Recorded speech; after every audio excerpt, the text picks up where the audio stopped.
आप देख रहे हैं अनहोनी नाइट। तो चलिए बढ़ते हैं आज की कहानी की ओर। दिसंबर की सर्द रात, हल्की हल्की बारिश हो रही थी। आलोक ठंड में ठिठुरता हुआ जल्दी जल्दी अपने कदम बढ़ा रहा था। आज ट्रेन लेट हो गई थी। शाम के 5 बजे के बजाय रात 1 बजे स्टेशन पर लगी थी। उस छोटे से कस्बे में इतनी रात कोई सवारी का साधन मिलना मुश्किल था। आलोक का ब्याह कुछ दिन पहले ही हुआ था। उसके 2-4 सहयात्री स्टेशन पर ही रुक गए थे, पर आलोक अपनी नई दुल्हन से मिलने की जल्दी में अकेला ही चल पड़ा था। 8-9 किलोमीटर ही तो है, यूं ही कट जाएगा। जब घर पहुंचकर बीना का चेहरा देखूंगा तो सारी थकान उड़नछू हो जाएगा। मन ही मन मुस्कुराते हुए आलोक ने अपने कदम और तेज कर दिए। घर पहुंचने की जल्दी में आलोक ने मुख्य सड़क छोड़कर घंटाघर वाली गली पकड़ ली।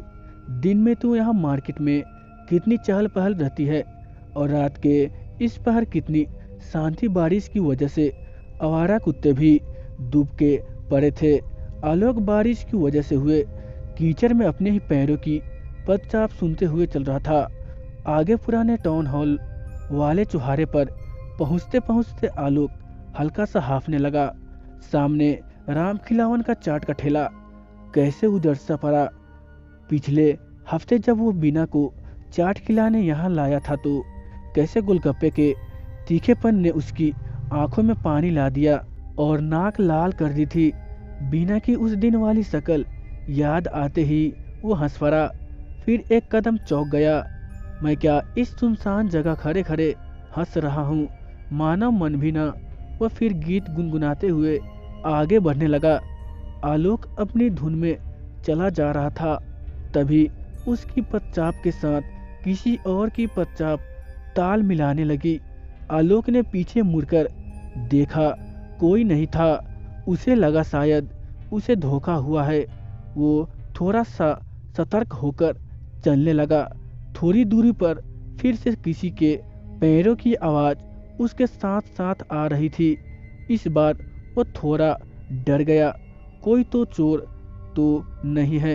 एक कदम से पीछे मुड़ने की हिम्मत वो नहीं जुटा पाया। अपनी रफ्तार जरूर बढ़ा दी थी, पर वो पदचाप भी उसी रफ्तार से उसके पीछे पीछे आ रही थी। अब की बार उसने पीछे मुड़कर देखा तो कोई भी नहीं था। आसपास ऐसी जगह भी नहीं था जहां कोई छुप पाए। डर के मारे आलोक के साथ माथे पर पसीना चूह गया।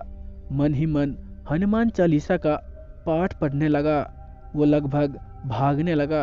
तभी सामने से उसे एक बकरा खड़ा दिखाई दिया। इतनी रात को लगता है कहीं से रस्सी तोड़कर भाग आया है। इस एकाकीपन में एक जानवर का दिखना भी उसे राहत भरा लगा। कोई तो है मेरे अलावा यहाँ।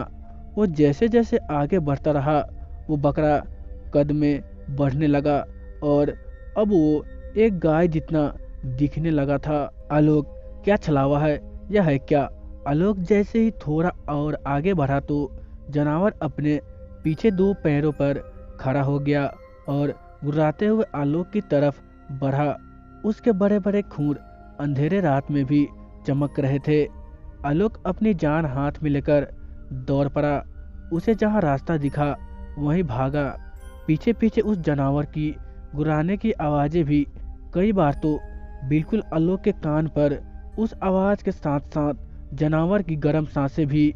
आज आलोक जितनी तेज भाग सकता था भागा। ऊंची गुलाबी पार करते ही अचानक वो जानवर गायब हो गया। आलोक ने सामने देखा तो पुराना शिव मंदिर भी था। वो उसके गेट पर जाकर रुक गया। वो बुरी तरह हाँफ रहा था। उसने मन ही मन भगवान का धन्यवाद दिया। किस आफत से बच गया। उसने सुन रखा था ऐसी ऊपरी हवाओं का भी इलाका होता है, अपने इलाके से आगे वो नहीं बढ़ती। आज तो बच गया। वो इधर उधर देखने लगा। बारिश रुक गई थी। ठंडी हवा अपने पूरे जोर पर थी, पर दौड़ने की वजह से आलोक पसीना पसीना हो रहा था। हिम्मत जुटा मंदिर में माथा टेक वो फिर आगे बढ़ने लगा। इस बार वो फिर से मुख्य सड़क पर आ गया।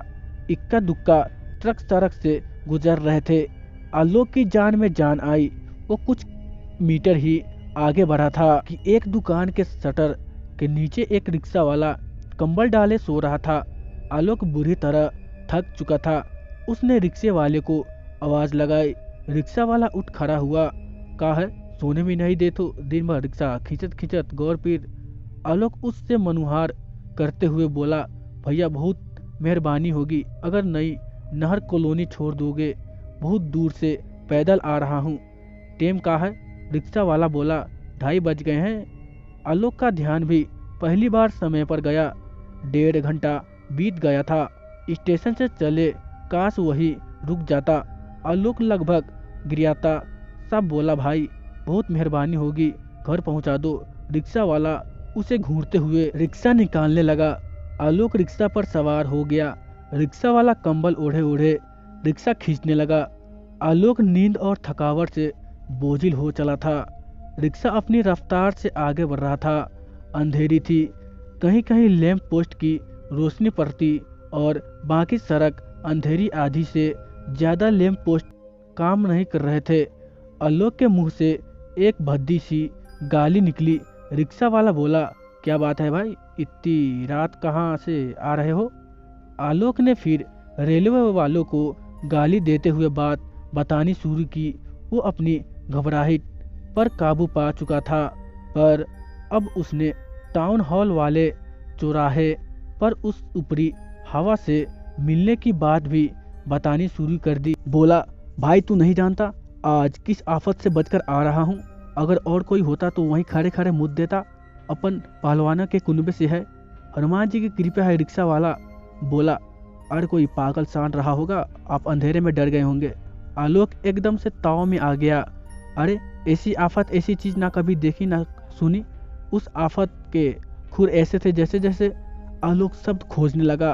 तभी रिक्शा वाला एक शैतानी सी मुस्कुराहट लिए पीछे मुड़ा और कंबल हटाते हुए बोला, कैसे? ऐसे आलोक की आंखें अचरज से फट सी पड़ी। उसके साथ पंजों की जगह खुर थे।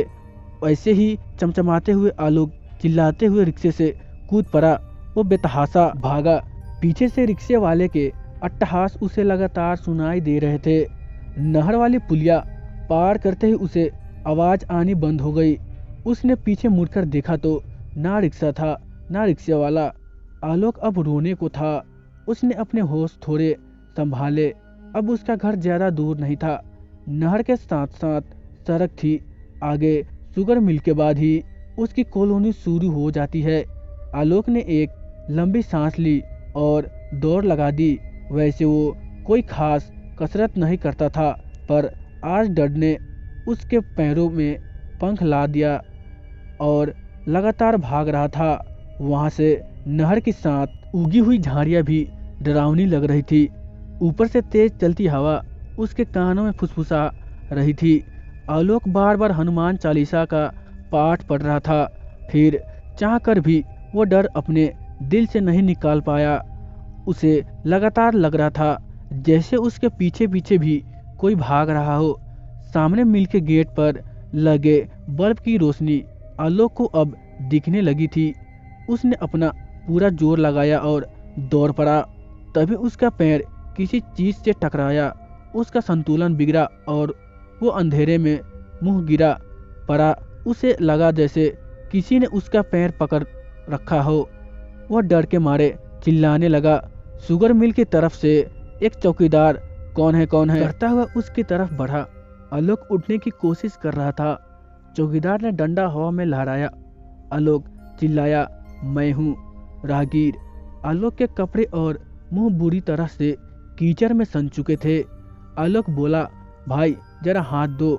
चौकीदार ने हाथ आगे बढ़ाया, पर यह क्या, उसकी हथेली की जगह भी खुर थे। आलोक की चीख उसके हलक में ही दब के रह गई। वो गू करता हुआ एक और को लुढ़क गया। चौकीदार भी शैतानी हंसी हंसते हुए बोला, क्या हुआ बाबूजी? आलोक को लगा डर के मारे उसका दिल रुक जाएगा। उसने अपनी रही सही हिम्मत जुटाई और दौड़ पड़ा। उसका दिल इतनी तेज धड़क रहा था जैसे उछल कर बाहर ही आ जाएगा। वो बेतहाशा भागा। डर के मारे उसे दिखना भी बंद हो गया था। चिल्लाना चाहता था पर उसकी आवाज गले में ही अटक गई थी। वो भागता हुआ सीधे अपने घर के सामने जा पहुंचा। उसकी आखिरी सांस घर के आगे आ गया था। उसने पूरे जोर से दरवाजा पीटा और वो लगातार दरवाजा पीटता ही गया। एक एक पल उसे सदियों के समान लग रही थी। कुछ देर बाद दरवाजा खुला, सामने उसकी बीवी थी। अरे क्या हुआ, तुम्हें यह क्या हाल बना रखा है, अंदर आओ। आलोक ने कदम बढ़ाए। उसकी पत्नी ने उसे सहारा दिया। उसे लगा जैसे उसकी पीठ में कुछ चुभ रहा है जो उसके मांस को चीर देगा। उसने उजाले में नजरें घुमाई तो उसकी बीवी के हथेली की जगह वो ही चमचमाते हुए खुर थे और उसके होठों पर हौसी मुस्कुराहट। आलोक के आंखों के आगे अंधेरा छा गया। वो अचेत हो गया और वहीं आंगन में गिर गया। तो दोस्तों, आज की कहानी आपको कैसी लगी? अगर अच्छा लगा हो तो हमारे चैनल अनहोनी नाइट को अभी सब्सक्राइब करें, साथ ही बेल वाले आइकन को भी जरूर प्रेस करें ताकि कोई भी वीडियो देखने के लिए आप मिस ना कर दे।